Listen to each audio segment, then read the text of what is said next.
Pakai ini awalnya.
Bismillah, Bapak. Insya Allah acaranya akan dimulai, Pak.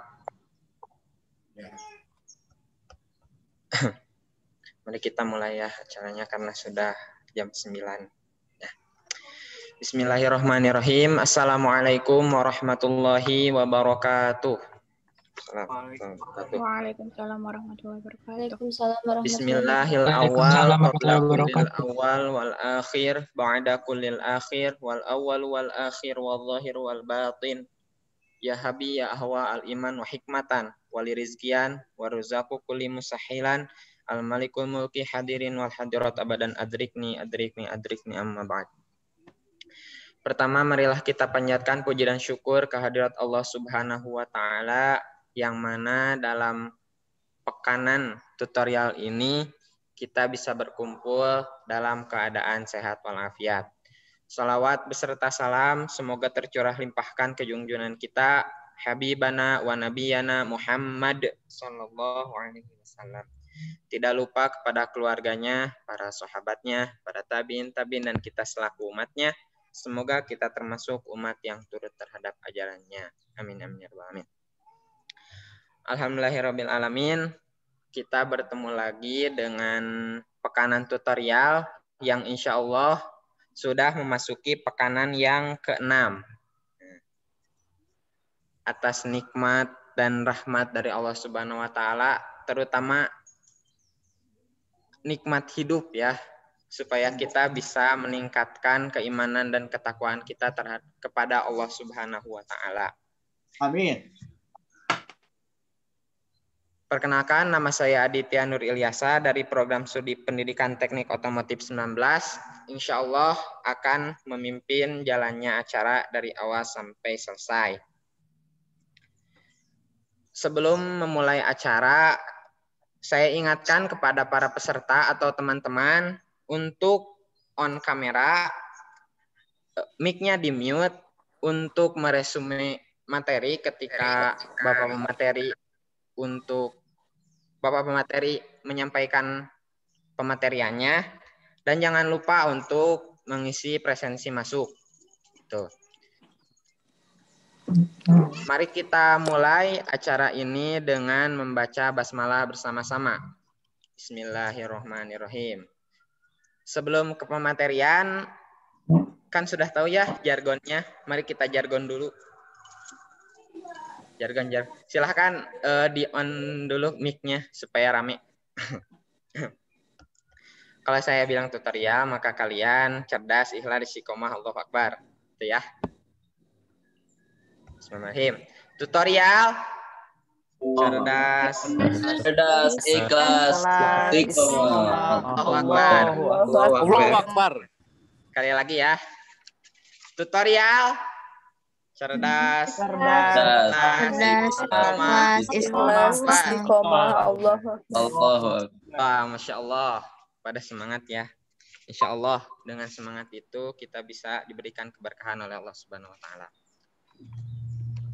Untuk selanjutnya yaitu pematerian yang insya Allah akan disampaikan oleh Bapak Profesor Dr. Haji Endis Firdaus MAG dan alhamdulillah beliau telah hadir bersama kita. Kepada Bapak untuk pematerian saya persilahkan. Assalamualaikum warahmatullahi wabarakatuh. Waalaikumsalam warahmatullahi wabarakatuh. Alhamdulillah. Alhamdu anta qayyimus samawati wal ardi wa ma fihinna wa lakal hamdu anta ardi wa ma fihinna wa lakal hamdu antal haq wa wa'dukal haq wa likal haq jannatul haq Muhammadun haq la ilaha illa Allahumma salli ala sayyidina wa maulana Muhammadin al-fatihi lima ughliqa wal khatimi lima sabaqa nasiril haqqi bil haqqi wal hadi ila siratikal mustaqim wa ala alihi wa ashabihi haqqa qadrihi wa miqdarihi. Allahumma ja'al khairatika abada ma barakat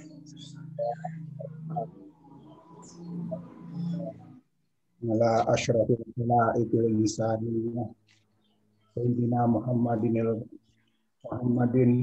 wa ala alihi wa sa'iril anbiya'i wal mursalin. Allahumma inna nas'aluka ikhlasa fil qawli wal amal wa kalimatal haqqi fil qadabi war ridha wa khasyataka fil ghaibi wasyahadah. Allahumma inna nas'aluka ikhlasa fil qawli wal amal wa kalimatal haqqi fil ghadabi war ridha. Rabbana innana sami'na munadiyan yunadi lil iman amma ba'd. Para mahasiswa yang berbahagia, para panitia yang selalu setia mendampingi para mahasiswa, saya ucapkan terima kasih kepada saudara Aditya yang mengantarkan saya untuk bisa materi pada pagi menjelang siang. Saya diberi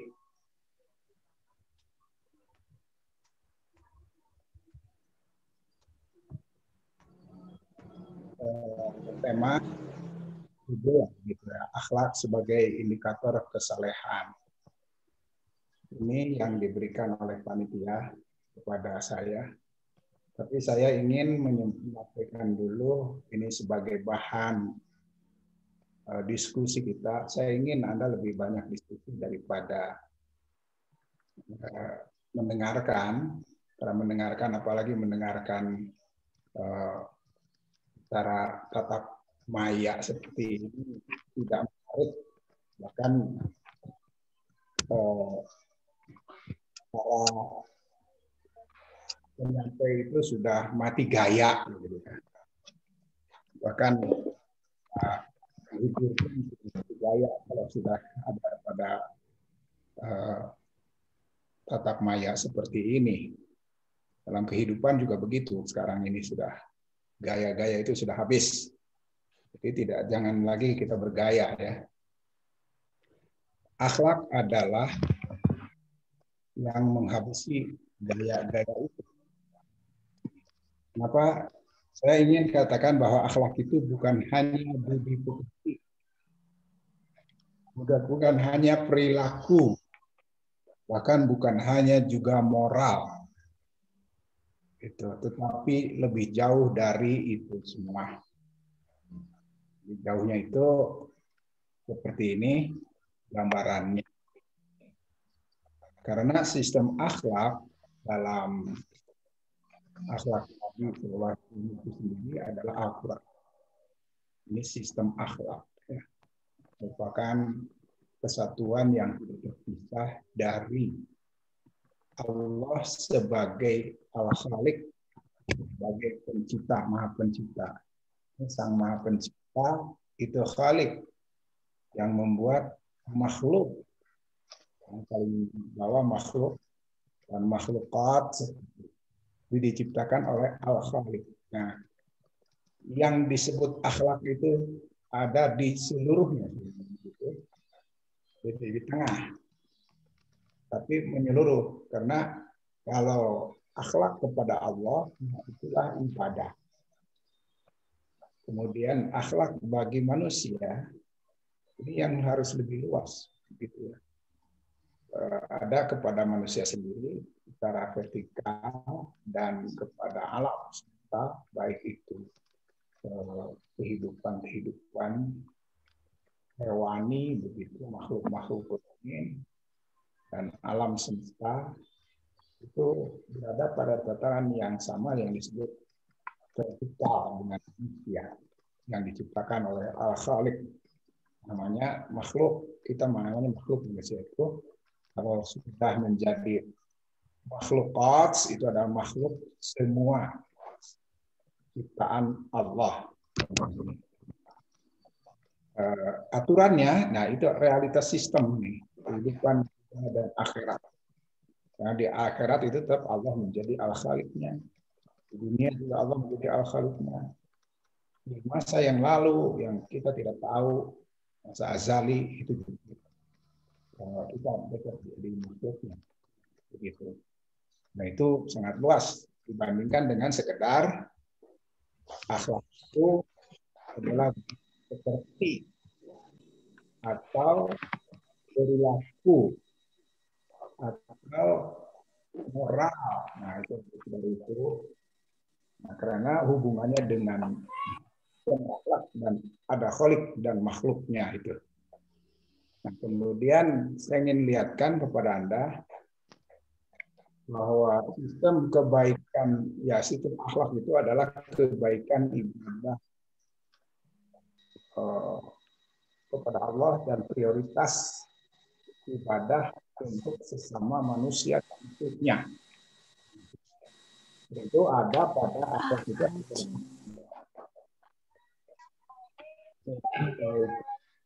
Nanti kita jelaskan. Pelakuan pekerjaan itu yang di sini nih namanya dan pekerjaan itu di sini. Kemudian akhlak di sini nah ini di ucapan tingkat jabatan ini manusia pelaku. Kita lihat normanya dalam jelas Pak.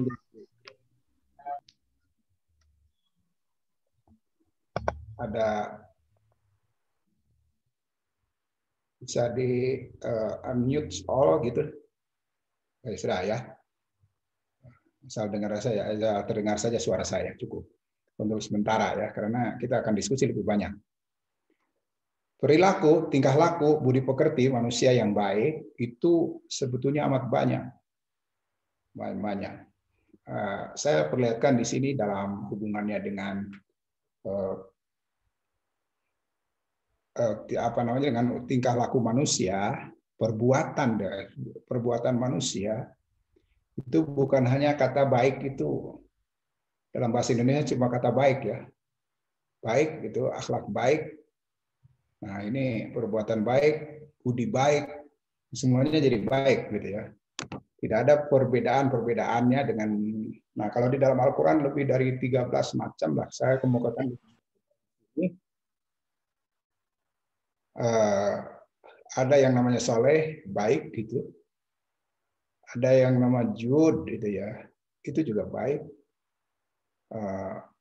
Tapi nanti kita lihat bedanya apa. Ada yang bir juga baik.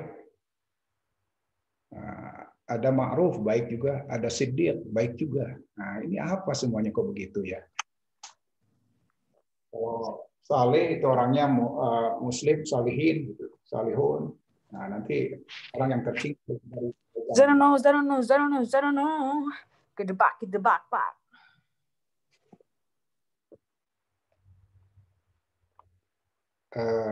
Ada operator ya enggak di sini. Nanti muncul berbagai macam, karena ini ada 200 lebih orang ya. 257 orang. Jadi pas muncul macam-macam nanti.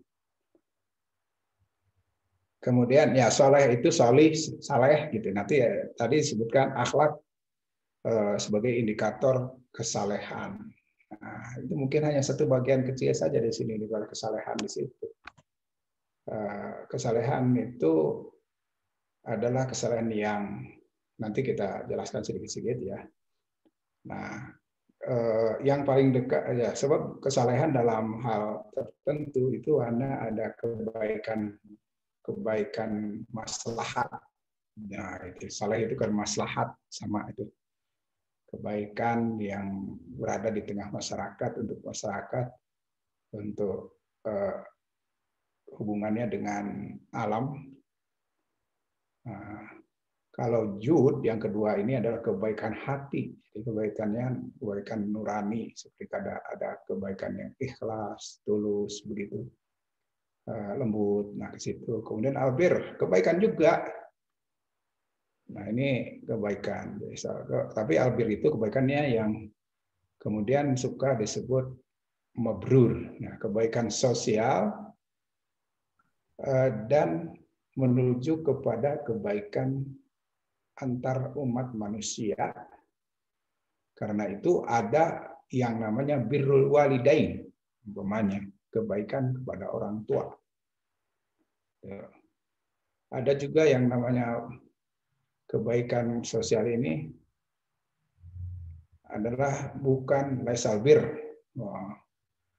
Kemudian tuwalu wujuhakum qibalal masyriq wal maghrib. Nah, ini kalau bukan karena yang namanya baik itu bentuk-bentuk materialistik yang bisa menguasai barat dan timur begitu. Tapi bir ini adalah kebaikan sesama umat manusia dan bertakwa dengan ketakwaan kepada sama manusia, dan ini untuk kepentingannya adalah kepentingan prioritas kehidupan umat manusia gitu ya. Jadi kehidupan itu ada prioritasnya kemanusiaan. Prioritas hidup itu kemanusiaan ya. Kemanusiaan. Jadi agama itu membawa pandangan bahwa kehidupan prioritas bagi umat manusia adalah kemanusiaan. Kalau dihubungkan dengan ibadah, ibadah itu memang penting, kebutuhan umat manusia, tetapi ibadah itu bukan prioritas yang darurat mendadak gitu, yang harus diprioritaskan lebih unggul gitu. Tapi kemanusiaan prioritas. Nanti saya ingin Anda bertanya juga tentang ini supaya bisa dijelaskan, karena tidak mungkin dijelaskan semuanya. Kemudian kata ma'ruf. Nah, ma'ruf ini ada pada af'al, ada pada qaul gitu ya. Ini kebaikan, ma'ruf. Ma'ruf itu pekerjaan baik tetapi sesuai dengan urf. Nah, saya sebut di bawah itu urf. Itu urf karena hubungannya kebaikan dengan adat istiadat. Kebaikan orang di Indonesia beda dengan kebaikan orang di Arab Saudi. Nah, kalau kebaikan yang berbeda ini adalah kebaikan urf, ma'ruf. Apa yang bedanya? Itu ada pada adat istiadat, tingkah laku, adat istiadat yang di sana dan di sini begitu. Saya kasih contoh. Kalau di Indonesia orang baik kepada orang tua umpamanya, atau kepada orang yang lebih tua atau yang dihormati atau pejabat begitu. Itu caranya beda dengan di Timur Tengah. Kepada orang tua mungkin Anak-anak itu mencium tangannya sebagai tanda hormat kepada orang tua. Tapi kalau di Timur Tengah enggak, tidak ada istilah begitu, mencium tangan. Karena itu khusus di Nusantara gitu ya. Makanya Islamnya juga Islam Nusantara gitu. Nah, kemudian kalau Islam Arab ya enggak gitu gitu. Nah, ini perbedaan. Kenapa? Dari sini dianggap baik gitu, di sana enggak dianggap baik. Contoh lagi adat istiadat, kebiasaan, budaya gitu ya, yang ada di Timur Tengah. Kalau menghormati yang pejabat yang lebih tinggi gitu, dari kita lebih tua, itu mereka menghormatinya dengan cara mengelus-elus dagunya atau mengelus kepalanya. Kalau di sini kurang ajar itu. Orang tua dipegang-pegang kepala, orang tua dielus-elus janggutnya atau dagunya gitu. Itu merupakan perbuatan yang kurang ajar gitu ya. Tidak bagus, tidak baik, berakhlak buruk. Nah, tapi kalau di Indonesia, nah barangkali kepada orang tua itu tidak begitu. Tidak seperti di Timur Tengah gitu. Tetapi di sini barangkali membungkuk kepada orang tua, begitu santunnya bicara pelan begitu itu, atau mencium tangannya tadi juga boleh begitu, tanda hormatnya. Atau kalau para pejabat ya menghormatnya dengan membungkukkan badan mungkin ya, atau lain-lainnya. Nah itu perbedaan-perbedaannya. Mungkin ada membungkukkan badan seperti orang di Jepang ya. Nah, makanya ada dalam sholat juga membungkuk, itu ruku namanya. Itu hormat juga, karena sholat itu merupakan bentuk-bentuk penghormatan. Semua gerak dalam sholat itu adalah bentuk penghormatan. Nah, itu bentuk penghormatan. Karena itu di akhir sholat suka disebut oleh kita at-tahiyat, segala macam semua penghormatan itu jamak dari tahiyah. Karena bentuknya sholat gitu. Jadi kumpulan dari penghormatan, kumpulan dari akhlak sebenarnya menuju Tuhan. Berhadapan kepada Tuhan, kepada Allah. Oke, kemudian siddiq itu kebaikan, kebenaran, kejujuran, kesantunan. Ini kerjaannya adalah ada tindakan perilaku di sini. Hanya saya buat 5 saja dulu karena ada di dalam sini. Ya, ada yang di dalam perkataan. Nah, tadi sudah muncul di tempat yang tadi 1 dalam tingkah laku ini. Mohon maaf saya tidak tuliskan ininya karena nggak buru-buru. Ini ada kaulan ma'rufah, ada kaulan sadida, ada kaulan fasiha, ada kaulan baligha, ada kaulan layyina. Nah, ini kata-kata ini adalah perkataan yang bermacam-macam. Tapi dalam bahasa Indonesia kok disebutnya 1 kata saja, yaitu kebaikan, berkata baik. Nah, kaulan sadida itu berkata baik seperti apa? Pamannya ini baiknya lebih tegas, lebih jelas, lebih. Nah, kalau fasiha kebaikannya adalah seperti kebaikan-kebaikan yang tampak enak begitu didengar, enak diperdengar.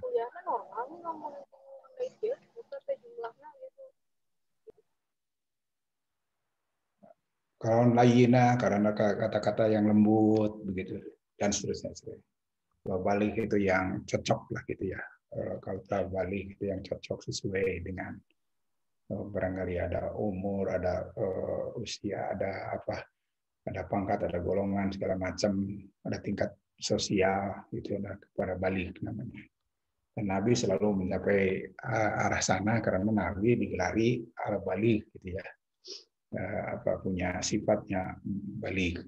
Nah, kemudian saya ingin lihatkan juga ini mengenai ahwal. Ini ada kebaikan juga, tapi ini transenden dan intrasenden materialistik gitu. Kata baik yang disebut khair itu adalah kata baik khairat, kata baik yang berhubungan dengan ini akhlak tuh baiknya ya, karena itu berhubungan dengan materi, dengan hubungan dengan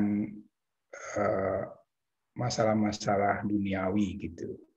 Khair itu. Walaupun kata khair adalah yang lebih umum, yaitu untuk semua kebaikan katanya khair juga bentuknya itu. Tapi bentuk tayyib, tayyibat gitu itu juga hubungannya sebetulnya dengan intransenden ya, yang berhubungan dengan non transenden yang tidak berhubungan dengan materialistik. Kalau hasan yang terakhir itu baru hasanat namanya, ini kebaikan untuk semua orang yang ada di dunia dan di akhirat. Begitu di dunia, waktu kita hidup, dunia ini adalah waktu kita hidup di sini. Kemudian waktu mati kita di barzakh. Kemudian timbulnya hari yang harus kita percayai sebagai bentuk keimanan, yaitu kiamat, dan terakhir itu akhirat, gitu ya. Nah, ini hasanat. Jadi kalau hasan beda dengan bir, dengan ma'ruf, dengan yang lain-lainnya. Gitu. Itu ada.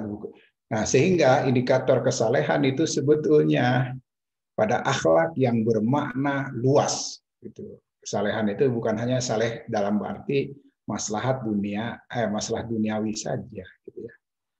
Nah, karena itu kalau maslahat duniawi harus terbawa ke akhirat, namanya hasanat. Karena itu fid dunya hasanah wa fil akhirati hasanah. Nah, di sini di dunia ini buat baik, nah di akhirat juga berbuat baik. Itu. Nah, jadi begitulah bentuk kebaikan, kesalehan. Kata kita mungkin salehan itu jadi misalnya kebaikan begitu, tapi kesalehan itu adalah kehidupan yang berbeda dengan makna-makna yang lainnya. Bagaimana membedakannya? Pelajari dengan baik. Bagaimana memisahkannya? Pelajari kita dengan baik, sehingga kita mungkin tidak hanya belajar atau mendengar dari orang begitu, apalagi dari media sosial gitu, yang karena itu diterjemahkan dari bahasa Arab, itu tetap saja kata-katanya adalah satu kata, baik, kebaikan, akhlak, jadi terjemahnya satu, budi pekerti atau tingkah laku gitu. Baik yang baik maupun yang buruk gitu. Itu ke situ arahnya. Sehingga akhlak sebagai indikator kesalehan itu saya lihat ini sangat umumnya begitu, dan kita sekarang hidup kita, nah kalau ditinjau dari bagian yang budi pekertinya pun begitu, atau tata keramanya pun sekarang sudah mulai luntur kita dari tengah-tengah masyarakat global kita, masyarakat yang sudah sangat bisa ditembus oleh kita melalui media virtual seperti ini kemana saja gitu. Tapi sayangnya kemudahan ini tidak dibarengi dengan kesalehan yang sebenar-benarnya, yang mencapai kepada derajat hasanat gitu ya, derajat kebaikan material immaterial atau kebaikan transenden intransenden begitu. Ini tidak dibarengi dengan itu semua. Karena itu sekarang mudah sekali orang mencaci maki orang lain, mudah sekali orang marah, mudah sekali orang ngamuk kalau mengkritik sampai menghina begitu.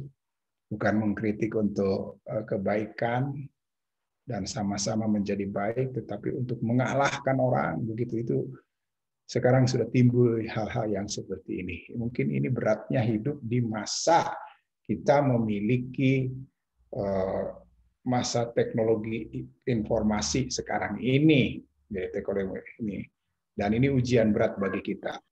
Oleh karena itu Allah memberikan ujian lagi pada masa seperti ini. Ujiannya juga tidak kelihatan oleh kita, yaitu pandemi yang belum pernah ada seperti ini. Harus seluruh dunia kemudian diam di rumah gitu ya. Soal gitu itu bahkan sholat di masjid pun harus dikurangi atau bahkan ditinggalkan karena berpotensi menjadi pusat penyebaran begitu, atau istilahnya jadi sentral coronanya begitu. Itu bisa jadi begitu di masjid, di gereja, di pasar, di bioskop, di mana saja, sehingga mati gaya semua orang. Nah, inilah ujian-ujian yang kita hadapi.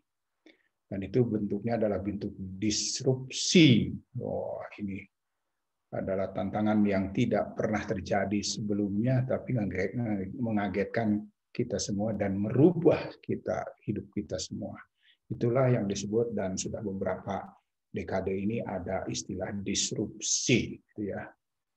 Merusak tapi lebih baik, merusak tapi akan membawa kebaikan, merusak tapi akan meninggalkan yang lampau yang mungkin kurang begitu bagus dan akan lebih kuat di masa-masa yang akan datang, insya Allah. Saya pikir itu saja dulu, walaupun saya tidak sampai harus berapa jam, tapi saya ingin justru Anda semua bisa bertanya gitu dengan lebih baik daripada mendengarkan. Nah, itu. Silakan saudara moderator Aditya untuk mengarahkan pertanyaan. Terima kasih. Alhamdulillahirrabbilalamin. Terima kasih kepada Bapak yang telah menyampaikan materinya. Untuk selanjutnya yaitu sesi tanya jawab. Insya Allah sesi tanya jawab ini berlangsung cukup lama ya. Karena pematerian dari Bapak hanya sedikit, tapi banyak manfaatnya pasti. Nah, untuk teknis bertanyanya, yaitu silahkan kepada yang ingin bertanya untuk meraise hand terlebih dahulu, atau menggunakan fitur chat Zoom. Nah, seperti itu. Insya Allah dimulai dari sekarang, mangga pilih. Apabila ada yang ditanyakan, silahkan raise hand atau menggunakan fitur chat Zoom. Silahkan manfaatkan momen ini untuk menjawab ketidaktahuan atau kepenasaran teman-teman semua. Silahkan. Apakah ada yang ingin ditanyakan?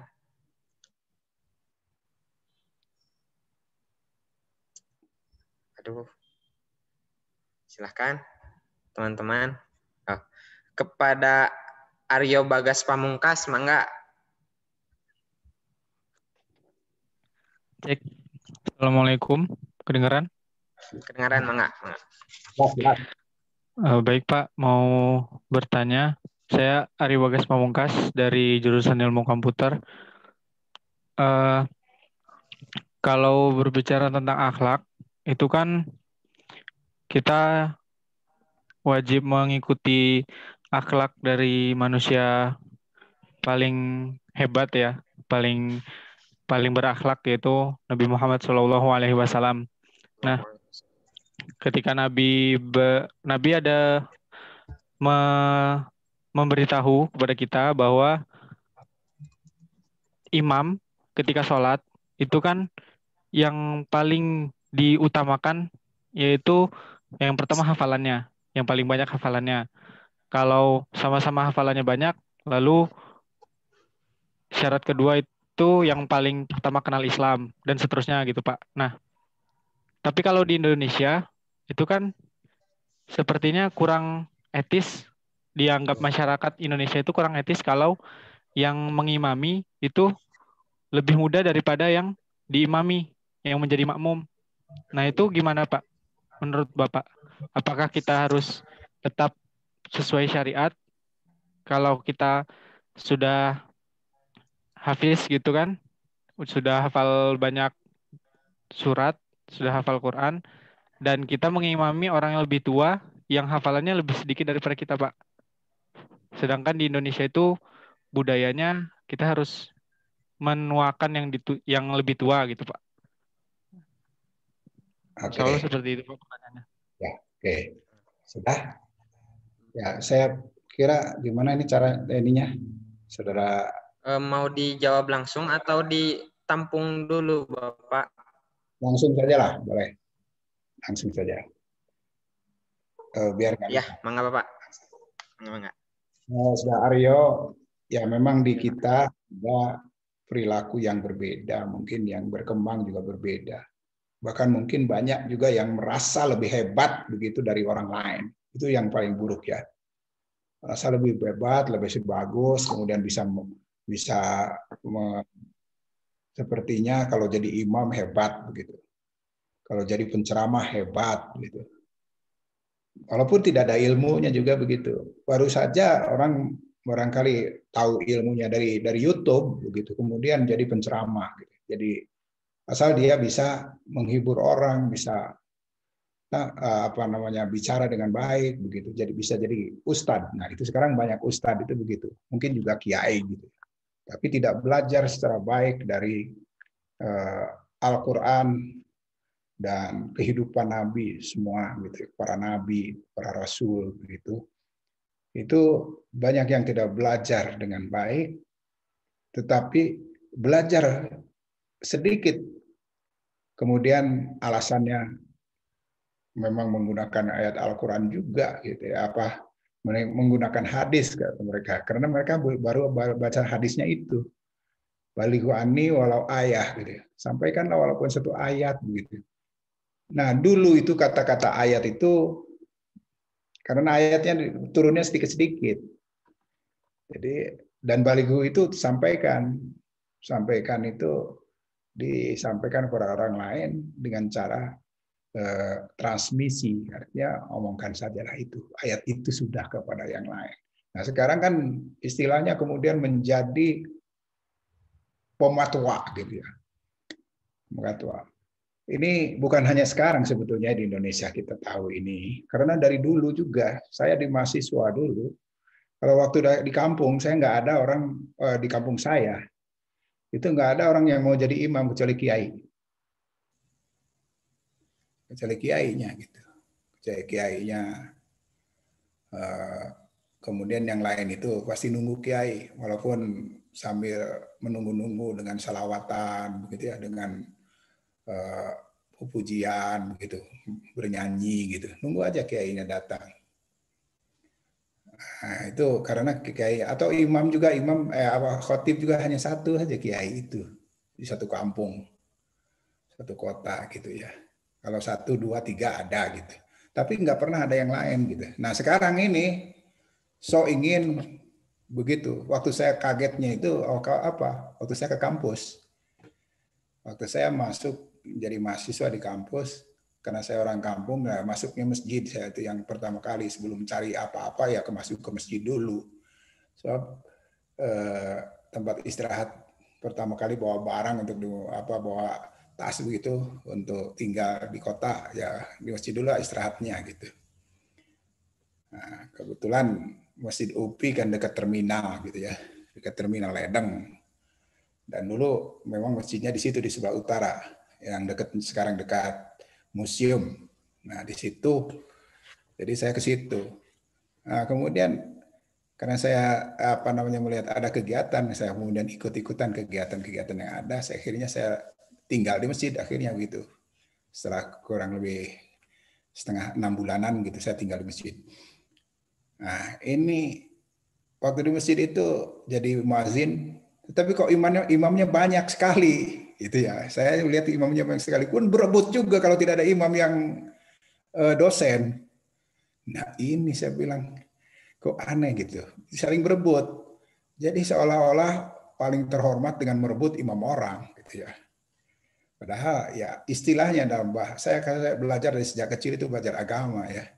Saya dulu di pesantren. Sebelum ke Bandung saya ke pesantren juga. Setelah dari Bandung juga saya ke pesantren. Timur Tengah juga saya ke pesantren gitu ya. Istilahnya pesantren lah kalau dalam bahasa kita di sini. Tetapi orang yang belajar banyak di pesantren, yang bacaannya bagus, yang bacaan hafalannya banyak gitu, tersisihkan di Indonesia. Tersisihkan karena di kita begitu, itu yang saya alami begitu. Bahkan ada dosen yang tidak bagus juga bacaannya, dan bukan dosen agama tentunya. Ini mau saja kalau tidak ada yang lain dia masuk. Jadi saya sebagai mahasiswa itu agak nggak enak juga sebenarnya begitu. Nah tapi ya sudahlah. Itu yang penting memang imam itu bukan orang yang mengajak ke dalam surga sebenarnya begitu. Dan tidak ada jaminan seorang imam itu dijamin masuk surga. Nah, malahan yang terjadi kalau orang disebut sebagai imam dan hebat karena keimaman atau merasa bangga jadi imam, itu malahan takabur. Akhlaknya sudah kurang bagus. Apa yang disebut oleh Nabi itu akra'uhum. Nah, akra'uhum itu memang tidak harus selalu hafalannya. Nah sekarang juga jadi hafalannya gitu ya. Tapi nggak apa-apa lah, hafalannya sudah, kalau hafal dengan bagus dari Rasulullah menghafalnya begitu. Itu waktu Nabi ada juga kan cuma Abu Bakar saja yang pernah jadi imam di Masjid Nabawi itu, yang diperintahkan oleh Nabi. Imam tuh kemudian Rasulullah di belakangnya, itu lebih muda. Abu Bakar itu walaupun mertua Nabi tapi lebih muda. Lebih muda 2 tahun dari Nabi, itu namanya Abu Bakar. Abu Bakar jadi mertua Nabi. Mertua itu bahasa kita ya, bahasa Indonesia itu mertua. Jadi seolah-olah mertua itu harus tua gitu, enggak harus tua. Ada orang yang jadi mertua tapi lebih muda, yaitu seperti Nabi Muhammad, mertuanya adalah Abu Bakar, mertuanya adalah Umar, gitu, itu lebih muda semua. Nah, gitu. Nah, ini jadi bukan karena hafalannya sebenarnya, menurut Nabi itu akra'uhum. Akra itu, nah kalau kita tafsirkan dari masa-masa lampau, ya saya akan lama menafsirkan ini sebenarnya. Itu kata ikra itu sekarang menjadi kata baca, tapi dulu bukan hanya baca gitu ya, banyak hal. Ya udah, nanti saya jawab dulu kan kalau yang namanya baca seperti sekarang ikra baca, karena ada tulisannya, ada bacaannya. Kalau dulu ikra itu tidak baca. Karena itu Nabi mengatakan waktu Jibril mengucapkan begitu, katakan ikra itu perintah, tapi Nabi kan mengatakannya ma'akra. Dalam riwayat lain itu ma'ana biqari gitu. Nah, itu kata ikra, karena akra'uhum. Jadi li imam itu akra'uhum adalah yang paling akra gitu. Nah, kalau ada yang menafsirkan ini paling banyak hafalan, boleh juga sih sebetulnya. Ini terjadi di Timur Tengah. Kalau lebih hafalannya lebih banyak. Tapi hafalan di Timur Tengah itu adalah hafalan yang punya sanad dari Nabi kebanyakannya gitu. Gimana cara bacaannya, hurufnya, panjang pendeknya, itu ada riwayatnya dari Nabi, pakai riwayat. Dan disampaikan kepada siapa? Muridnya kepada sahabat, kemudian jadi murid terus sampai di zaman kita sekarang. Nah, saya juga dulu waktu belajar menghafal, itu saya ke pesantren Al-Quran khusus. Menghafal, karena harus punya namanya sanad gitu ya. Jadi bacanya bersanad. Bagaimana Rasulullah membacanya. Ada beberapa sanad memang banyak. Tapi kalau gurunya akan menyampaikan kepada kita membacanya dengan satu sanad dulu gitu.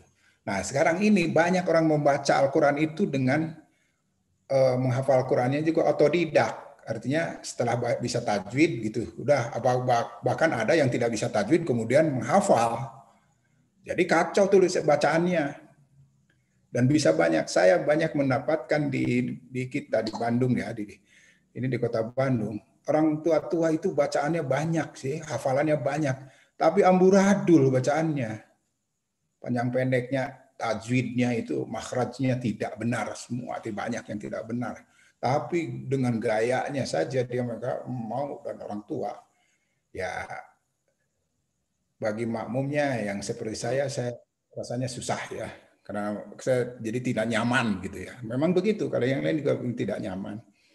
Ini karena itu dari pesantren-pesantren Quran yang punya sanad begitu ya di Indonesia, kalau ke Timur Tengah, wah dipakai. Saya selama 6 tahun saya di Timur Tengah menemukan beberapa imam orang Indonesia. Karena di sini menghafal dengan sanad. Gitu ya. Dengan menggunakan sanad-sanad. Jadi dia punya ijazah sanad dari gurunya. Nah, dan menjadi imam di Timur Tengah. Begitu. Itu jadi banyak orang imam di Timur Tengah itu ya. Begitu. Nah, ini karena apa? Karena akra'um kemudian bisa hafalannya kemudian dibawanya begitu. Jadi di sana juga imam di masjid itu pasti 1 orang 2 orang saja yang bergantian. Dan orang yang semasjid itu satu masjid 1 kampung umpamanya atau 2 masjid di kampung itu harus ada hafal Quran dan digaji kalau di sana. Di Indonesia kan nggak digaji. Nah, digajinya barangkali di Indonesia dengan penghormatan sehingga orang berebut dengan penghormatan itu. Mencari citra yang baik gitu ya. Tapi kalau citra baik itu namanya di zaman sekarang itu citra yang baik atau apa namanya berselfie ria gitu ya, menilai diri sendiri lebih hebat, itu kemudian inilah yang menjadikan citra untuk segala sesuatu kehidupannya, dan disebut bahasa agamanya ria karena ingin dilihat orang gitu. Ini gimana kalau tadi Anda katakan lebih mudah? Enggak soal lebih mudah, walaupun anak-anak, walaupun asal sudah sangat bagus, fasih segala macam gitu. Kemudian orang tuanya percaya dan tidak merasa buruk dipimpin oleh dia, salat itu baik-baik saja sebenarnya. Karena tidak juga menyebutkan aqra'uhum, itu bukan berarti lebih tua, lebih muda gitu. Tidak begitu juga. Jadi lebih muda pun kalau bagus, hafalan bisa banyak, tapi dengan baiknya juga. Makanya harus pakai sanad itu begitu. Nanti walaupun berbeda bacanya, itu sanad itu beda-beda bacanya. Nggak apa-apa, itu ada riwayatnya gitu. Kalau kita kan cuma membaca karena tajwid saja. Nih. Oke, begitu Saudara Aryo, barangkali Anda juga bisa mencari jawaban-jawaban lain yang lebih bagus dari saya gitu ya. Saya hanya punya jawaban seperti itu, atau kalau kurangnya nanti kita diskusi lagi di tempat-tempat lain. Mudah-mudahan. Ya, silakan. Ya, Pak. Terima kasih, Pak. Ya. Alhamdulillah. Terima kasih Aryo telah bertanya, jadi jelas ya jawabannya. Untuk pertanyaan selanjutnya, Bapak, dari Muhammad Padlan Nurpadilah. Ya. Pertanyaannya adalah, apakah ada tingkatan dalam kebaikan? Itu, Pak. Ya, oke. Ya adalah, pasti ada. Ada kebaikan yang cuma sedikit, itu kan pasti di bawah kan daripada yang lebih banyak gitu. Itu tingkatan. Kita kan tingkatannya itu ada pada kelakuan, bisa. Ada pengucapan, bisa. Ada pada banyak hal lah gitu. Bahkan mungkin sampai di tingkat yang paling bagus itu tingkatan mukhlisin, ikhlasnya, yang sehingga ada rahasia itu hanya dirinya dengan Allah, dan itulah yang disebut kemudian adalah para wali gitu ya, para aulia, para mukhlisin, siddiqin, nabiyin, mursalin gitu ya, apa dan seterusnya. Itu tingkatan ya. Jadi manusia itu yang sama itu bukan tingkatan kebaikannya. Yang sama itu kemanusiaannya sama. Kalau kemanusiaannya sama, makanya tidak boleh ada yang menghina orang lain karena hidungnya beda gitu ya. Hidungnya, nah jadi menghina fisik itu tidak boleh. Hidungnya beda, ini mancung, ini enggak, kemudian dicaci makikan begitu ya. Nah ini fisik, makanya jadi menyakitkan. Tapi kalau prestasi, ya ada prestasi, ada kebaikan. Prestasi itu ada prestasi kelakuan kebaikan saleh, ada kebaikan ma'ruf, ada kebaikan bir, ada yang harus mabrur gitu ya. Nah, dan seterusnya ini yang saya jelaskan tadi, itu akan membawa kepada tingkatan-tingkatan. Jadi ada tingkatannya. Kalau kita tingkatannya apa? Oke, sebagai mahasiswa tingkatannya adalah kebaikan, belajar dulu lah. Untuk membalas budi baik orang tua yang mungkin dari kecil kita diasuh, kemudian dibiayai, segala macam lah oleh orang tua. Kita balas budinya supaya ada senyum orang tua gitu ya. Ada kebahagiaan orang tua. Nah itu kebaikannya begitu. Dengan prestasi. Prestasinya juga, kalau prestasinya 1 kan akan beda dengan prestasinya 2 gitu ya.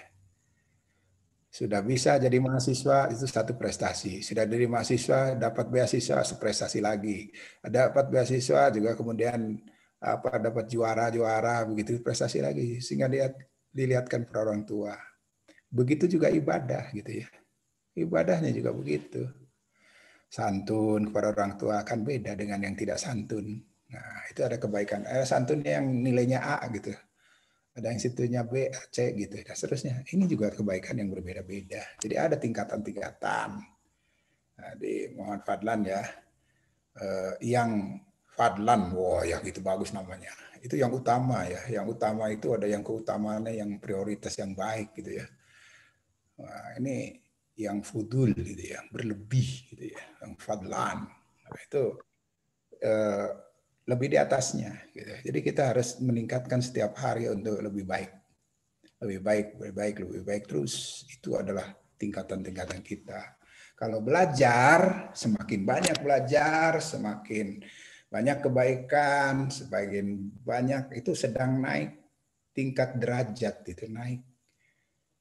Naiknya kemana? Naiknya pada tingkat takwa, tingkat kebaikannya yang sampai tingkat tingginya itu berada di surga, diridhoi Allah begitu. Karena itu bagi orang yang sedang mencari ilmu, sedang belajar seperti kalian ini, bahkan mungkin sampai hari kemudian sampai tua begitu sampai mati itu belajar terus. Itu adalah orang yang sedang meniti jalan menaiki tangga menuju surga. Jadi tangga itu kan naik satu tahap. Ada berapa anak tangganya terus jadi sedang naik menuju surga. Bahasa Nabi Muhammadnya apa? Man salaka tariqan yaltamisuhu fihi ilman salaka tariqan ilal jannah begitu. Siapa saja yang sedang menempuh jalan berilmu, mencari ilmu, itu adalah orang yang sedang meniti jalan menuju surga. Titiannya satu-satu diinjak, naik terus. Dan selalu ada ujian. Jadi jangan sampai kalau belajar tidak mau dan takut buat dapat ujian. Karena ujian itu untuk meningkatkan. Untuk meningkat kelas gitu, untuk naik kelas gitu, naik kelas terus. Itu, nah ini satu itu untuk menuju ke arah surga. Mudah-mudahan itu tingkatan kebaikan. Yang terakhir adalah kebaikan takwa dan tempatnya ada di surga. Kemudian di hadapan Allah yang menjadi orang yang diridhoinya begitu, diridhoinya, dicintainya itu di situ. Diketahuinya ya Allah itu selalu begitu. Alhamdulillah sampai di situ ya. Terima kasih Saudara Fadlan sudah nanya itu. Nah, mudah-mudahan kita bisa meningkat terus lebih baik dalam tingkatan yang lebih baik. Terima kasih. Nah, silakan yang lainnya. Saya pikir lebih bagus ya kalau bertanya itu. Jadi jelas apa yang dibutuhkan oleh Anda. Saudara moderator. Ya Pak. Bismillah. Ada pertanyaan lagi Pak dari Saudara Fajri Maulana. Ya. Pertanyaannya itu adalah kapan kita memantaskan diri sebagai imam tapi bukan dalam hal takabur, dan kapan kita harus tawadu namun kita sudah percaya sebagai imam sholat. Itu Pak. Kalau Anda masih sekarang ini gini aja lah gampangnya ya.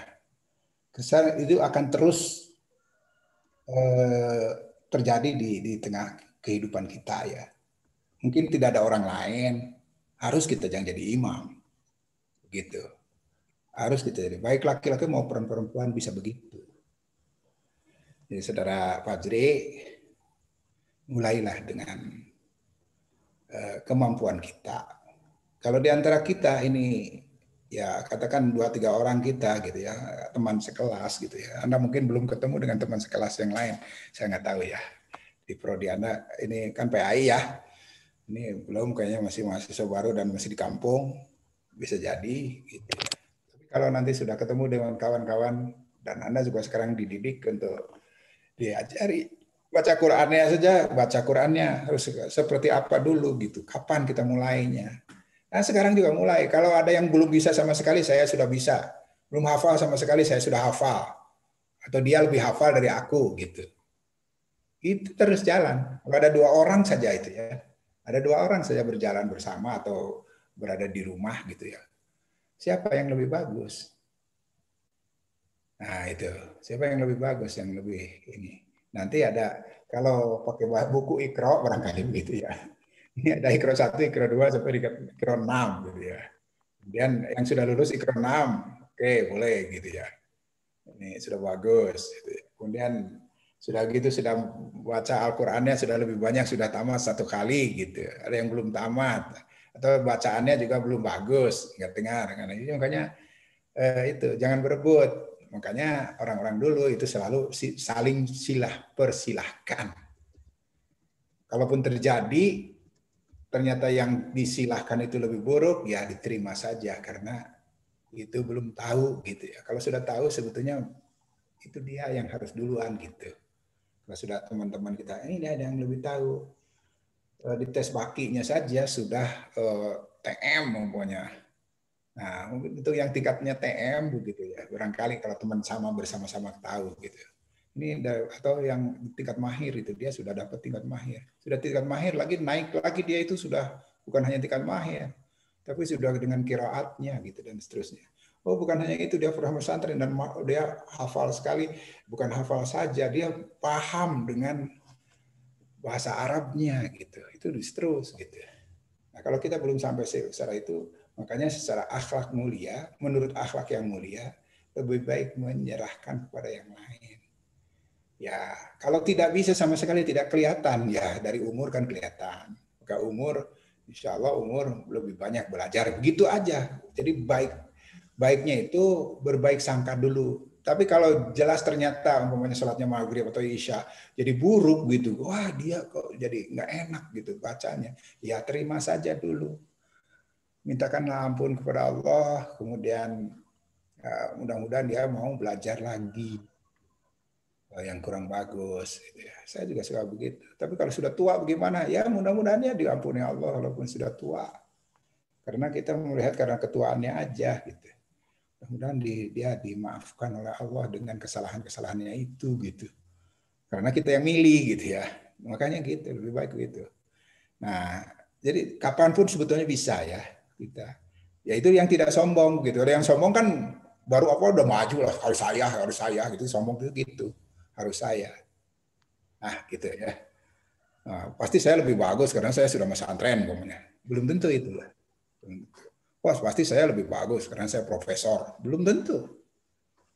Profesor juga banyak yang buruk Al-Qur'annya, bacaan buruknya, akhlaknya buruk banyak juga. Gitu. Banyak yang bagus-bagus di guru-guru saya yang bagus itu ya, baik di Indonesia maupun di Timur Tengah.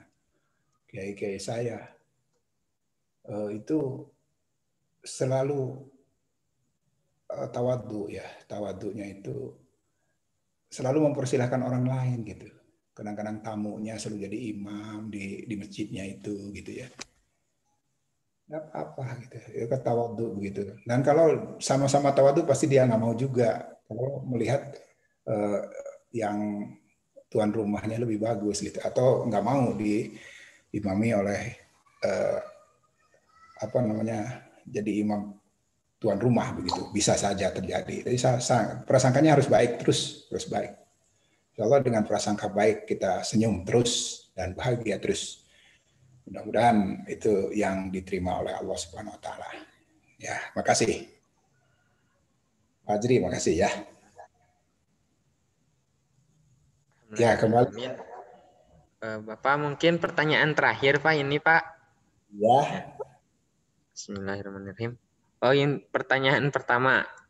Dengan budaya di Indonesia yang selalu menjadikan yang lebih tua menjadi imam, bagaimana kalau imam tersebut bacaannya sudah tidak fasih? Apakah sholat kita akan disahkan dan diterima oleh Allah Subhanahu wa Ta'ala atau tidak?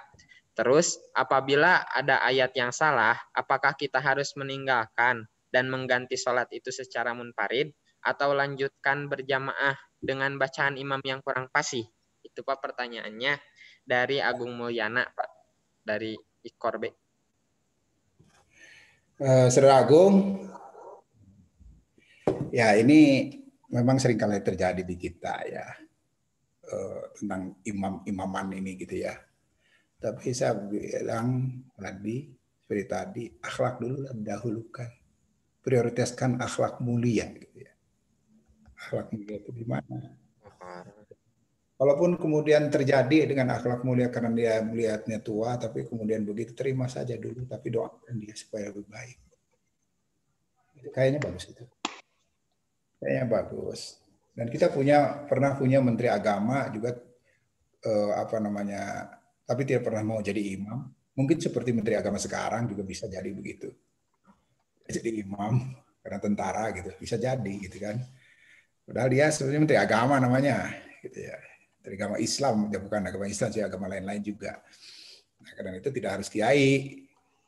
Nah, kemudian kalau dia baik, ya alhamdulillah itu artinya rezeki bagi kita kalau imamnya baik, gitu ya. Nah, alhamdulillah ini imam baik. Jadi kita juga menikmati bacaannya, menikmati. Nah, soal diterima dan tidaknya, itu bukan urusan kita. Jangan kita membuat penilaian ini tidak diterima oleh Allah. Jangan. Kita tidak tahu rahasianya, kita tidak tahu. Bahwa adanya imam seperti ini ujian bagi kita. Tidak tahu kita. Bahwa dengan begitu, mungkin kita sedang diuji oleh Allah. Karena yang kita hadapi apapun sebetulnya adalah untuk meningkatkan ketakwaan kita, untuk meningkatkan kebaikan kita. Yang kita hadapi itu kan sebetulnya ujian-ujian yang meningkatkan kebaikan-kebaikan yang untuk meningkatkan kebaikan kita sendiri. Walaupun buruk, amat buruk sekali, dan bahkan iblis sekalipun, iblis itu, setan gitu ya, itu adalah makhluk yang diciptakan Allah untuk meningkatkan kebaikan kita. Nah, ini kan bagus ya. Mungkin kita kurang sabar sehingga harus mendengarkan yang buruk begitu, yang jelek gitu. Tidak apa-apa, kita terima ya Allah. Ini takdirnya. Kalau dia jadi imam begini, jadi gitu. Kemudian kalau salah bisa diperbaiki, sebetulnya makmum yang terdekat memperbaikinya. Kalau dia ngotot begitu, ya bisa aja ngotot gitu. Atau mengganti surat, salah juga gitu. Nah itu kalau sudah begitu ya udah, kalau kita sudah tidak bisa lagi gitu kan, itu usaha ya, usaha memperbaiki gitu. Ya yang paling dekat tentunya, tidak yang paling belakang, mungkin belakang teriak-teriak gitu, nggak usah lah. Itu juga kurang begitu bagus sepertinya dalam akhlak. Nah ini akhlaknya yang ma'ruf, artinya yang sesuai dengan adat istiadat kita kan nggak bagus gitu ya. Itu akhlak baik, itu tuntutan Nabi juga, tuntutan Al-Quran ya. Akhlak bagus, baik itu ma'ruf untuk semuanya. Seluruh jagat itu beda-beda caranya begitu. Nah bahkan mungkin ya kalau sampai membatalkan sholat ya udah diusir saja, bisa jadi ganti imamnya gitu. Tapi juga jangan sampai gelut gitu, bertengkar di situ, berperang gitu ya. Ya kalau dia umpamanya Anda mengatakan bahwa kentut itu batal gitu ya, udah bau sekali, kedengaran sekali dari imamnya itu, ya udah usir saja dia, ganti maju yang dari belakang. Kemudian doronglah dia supaya ke pinggir gitu. Itu ada tata cara sendiri. Barangkali dengan cara ngomong, membaca maksudnya dengan mengucapkan subhanallah sambil maju seorang imam dan dari belakang gitu, kemudian menggeser imamnya itu, disuruh wudhu lah dulu, nanti dia jadi makmum di belakang begitu, ataupun di belakang masjid nanti gitu ya sambil jalan. Kayaknya kalau di masjid itu di depan imam itu atau di belakang imam gitu ada pintu begitu untuk masuk ke toilet atau ada tempat wudhu ya di situ. Nanti di Masjid UPI juga saya menyarankan dan sudah jadi ada tempat wudhu di atas gitu ya, ada tempat wudhu di belakang, di depan imam gitu ya. Imam itu kan menghadapnya ke arah barat. Dan di situ ada pintu ke belakang. Kemudian saya minta tahun lalu saya minta supaya ada tempat wudhu gitu. Alhamdulillah di Al-Furqan UPI sudah ada tempat wudhunya. Kalau imam batal gitu harus keluar dari situ dan digantikan imamnya, itu maksudnya gitu ya. Karena waktu hari-hari biasa Saya selalu salat dan membaca tafsir Al-Quran setiap hari di jam kerja gitu ya, di Al-Furqan itu. Nah ini biasanya juga tutorial di Al-Furqan gitu ya. Kemudian apa lagi tadi? Tua jadi imam diterima, dia Allah yang menerimanya, jangan kita nilai Allah yang tidak menerima gitu ya. Sebab iblis pun diterima oleh Allah sebagai ibadah iblisnya sendiri gitu. Nah, dan kita memusuhinya bukan karena makhluk Allahnya itu, tetapi memusuhinya itu karena kesalahan-kesalahannya ya, atau tugas-tugasnya yang beda dengan kita gitu. Jadi itu ada orang yang salah itu barangkali itu ditugaskan oleh Allah seperti itu gitu. Dengan kebodohannya, dengan kekurangannya, dengan kesalahannya begitu. Jadi berapa sangka baik sajalah. Terima kasih itu. Terima kasih, Pak. Ya. Untuk Masih akhir ada? dari sesi diskusi itu Pak jam 10.10. Mungkin Ya. ada yang ditanyakan lagi dari teman-teman untuk pertanyaan terakhir. Barangkali ada yang di chat itu? Tidak ada Pak, chat sudah habis. Sudah habis chat itu. Oke, yang langsung boleh langsung lah. Oh ini ada Pak. Mohon maaf Pak. Ini Ya, ada pertanyaan Pak dari Wildan. Ya, betul. Pertanyaannya adalah mengapa orang yang berilmu dan berakhlak di zaman sekarang selalu kalah dengan orang yang memiliki posisi dan jabatan yang tinggi? Padahal seperti yang kita tahu, dengan ilmu kita bisa menggapai apapun, namun hal itu harus diperjuangkan. Itu Pak pertanyaannya. Ya. Ini kita kejar ya. Kita kejar itu jangan kedudukannya. Kalau dalam kehidupan keagama bukan kedudukannya, bukan kerajaannya, bukan kekuasaannya. Nah, barangkali kalau orang berilmu kalah, ya biasa, nggak apa-apa kalau kalahnya itu kalah. Karena tidak sama orang berilmu itu kemudian harus jadi pemimpin, tidak sama. Atau harus jadi raja, enggak juga, enggak begitu. Jadi bisa saja orang berilmu itu, para imam, ahli-ahli ilmu itu kan enggak berkuasa. Bahkan Imam Syafi'i aja dihukum pernah oleh khalifah, kan begitu. Nah ini Imam Hanafi begitu juga. Jadi tidak seharusnya kita mengatakan dia harus menang di hadapan khalifah gitu ya, di hadapan raja atau presiden. Tidak harus begitu. Justru mereka harus memanfaatkan sebaik-baiknya ilmunya mereka, dan ilmu yang bermacam-macam itu digunakan dengan baik gitu oleh para penguasa. Itu yang bagus begitu. Sebab ahli ilmu itu tidak memimpin tidak. Dan Nabi Muhammad sendiri itu tidak harus jadi pemimpin masyarakat, pemimpin sosial, tidak. Bahkan di akhir hayatnya saja beliau itu tidak mau jadi raja. Padahal sudah memenangkan seluruh jazirah Arab, Mekah, Madinah, dan lain-lain. Dan dipintanya Rasulullah untuk menjadi penjaga Ka'bah begitu ya, Raja Mekah. Karena Raja Mekah yang selama ini berperang dengan menghadapi Rasulullah itu Abu Sufyan. Karena dulunya kan sebenarnya Abu Talib ya. Abu Talib begitu yang menjadi Raja Mekah gitu, atau pemegang kunci Ka'bah gitu ya, sebelum Nabi Muhammad. Dari sejak sebelum Nabi Muhammad belum jadi Nabi Rasul pun begitu. Dan tidak ada harus menjabat sebagai jabatan pemerintahan. Nah, kalau ada orang yang punya ilmu, belum tentu ilmunya kemudian bisa memimpin juga. Yang punya ilmu ketatanegaraan kan nggak jadi presiden di Indonesia. Yang ilmu politik juga dipilih pun tidak jadi presiden di Indonesia gitu. Padahal presiden rakyat sendiri yang memilih langsung setelah reformasi itu. Tapi tidak jadi tuh. Bahkan ada jadi gelandangan politik karena tidak terpilih terus jadi presiden gitu. Atau gabung kepada presiden yang ada gitu. Jadi menteri pertahanan gitu. Itu juga. Dan dia itu ahlinya pertahanan gitu ya. Udah, tidak jadi presiden tidak harus. Nah, itu jadi beda tempat mana yang sekarang itu dengan nama demokrasi, pemilihan, mereka lah yang tidak berilmu pun dia punya keterampilan, punya kepercayaan, punya keterpilihan.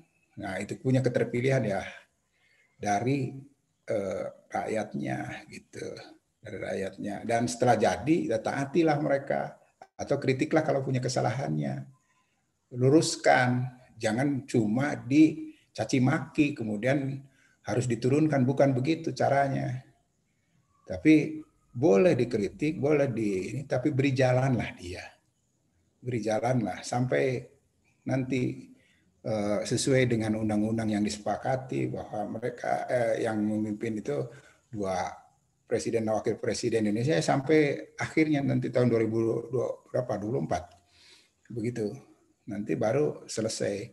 Kecuali kalau memang rakyat menghendaki dan itu harus referendum atau pemilihan itu harus ada ketidakpercayaan lebih dari 60%. Kan kepercayaannya presiden sekarang itu dari hasil surveinya masih tinggi gitu. Kepercayaannya masih tinggi. Walaupun yang mengkritiknya banyak atau yang tidak suka yang menurunkannya banyak, tapi tidak sampai ke 60%. Karena itu tidak bisa.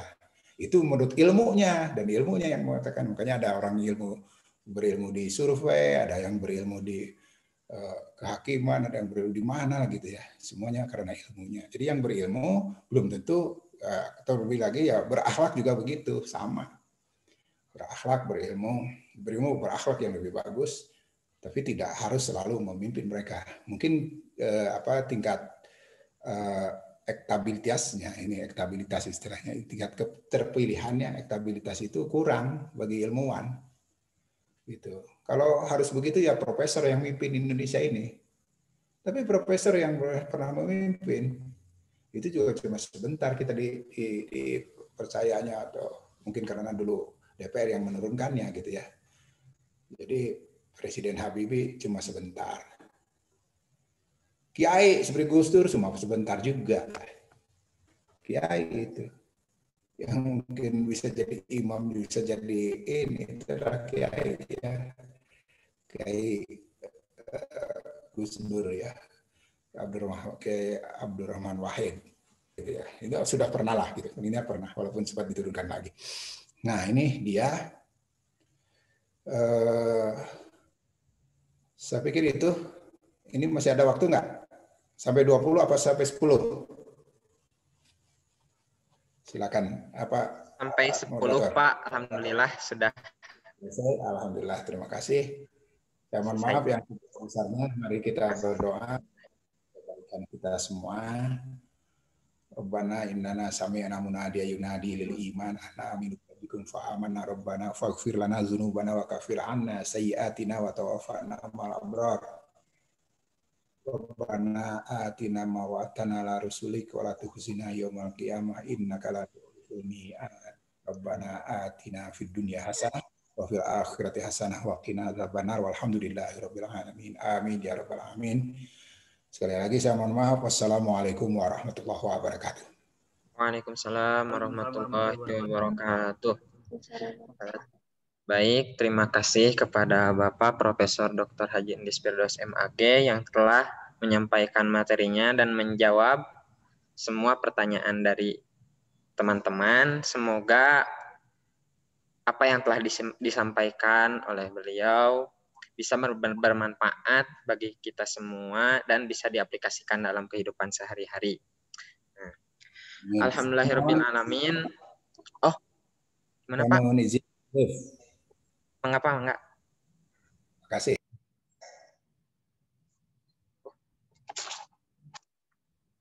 Mana?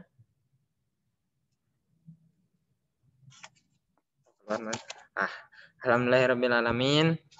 Acara pekanan tutorial yang ke-6 ini telah selesai. Kepada teman-teman, selalu jaga semangat untuk menuntut ilmu, perbaiki akhlak kita, tingkatkan ibadah untuk lebih mendekatkan diri kepada Allah Subhanahu wa taala. Mari kita tutup pekanan tutorial ini dengan membaca hamdalah bersama-sama. Alhamdulillahirabbil alamin. Disempurnakan dengan doa kifaratul majlis. Subhanakallahumma wa bihamdika asyhadu an la ilaha illa anta astaghfiruka wa atubu ilaik. Dan diramaikan oleh jargon. Ayo kita jargon terlebih dahulu. Ya. Seperti biasa ya. 1, 2, 3. Tutorial. Cerdas. Ikhlas. Istiqomah. Allahu Akbar. Buka dulu mic-nya supaya rame. Menggelegar. Cetar membahana. Nah, itu siap. Tutorial. Cerdas. Istiqomah. Allahu Akbar. Semangat atuh. Ya. Terima kasih kepada teman-teman yang telah mengikuti acara ini dari awal sampai akhir. Semoga kita mendapatkan keberkahan dari Allah Subhanahu wa taala. Terima kasih atas perhatiannya. Mohon maaf apabila banyak salah kata atau perilaku yang saya lakukan selama menjadi MC. Wabillahi taufiq wal hidayah. Wassalamualaikum warahmatullahi wabarakatuh. Waalaikumsalam warahmatullahi wabarakatuh. Terima kasih. Untuk teman-teman, jangan lupa mengisi presensi keluar ya. Baik, Kak. Baik, Kang.